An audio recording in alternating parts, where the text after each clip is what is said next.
International reaction to the attack on two oil tankers in the Middle East. Now, the tankers were damaged in explosions on Thursday.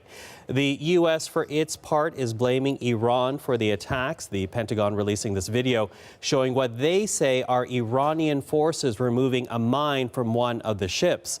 Washington is now being backed by London. UK intelligence conclude that Iran was, quote, almost certainly involved.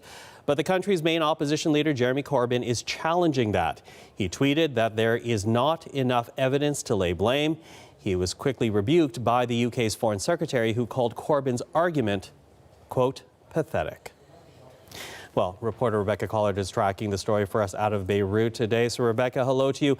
Let's talk about how Iran is responding to these allegations first and foremost.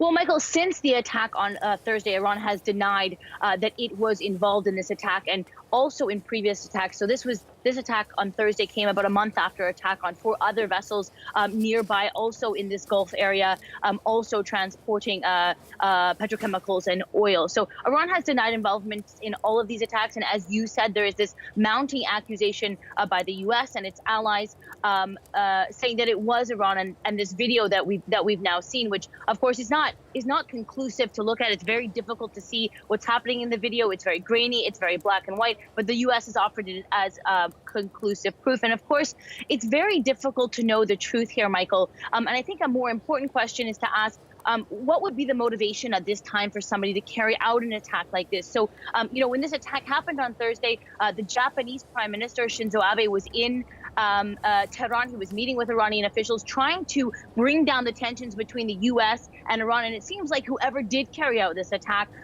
isn't interested in that, is somehow benefiting from these tensions, or is anyway not interested in some sort of rapprochement of between the U.S. And Iran. So I think that that's very interesting. But of course, at this time, we don't have anybody claiming that attack, Michael. And then the last thing I would say is that, this war of words has been going on, of course, for months since the U.S. Has started to tighten sanctions on Iran after pulling out of this nuclear deal from 2015, and these tensions have really been rising.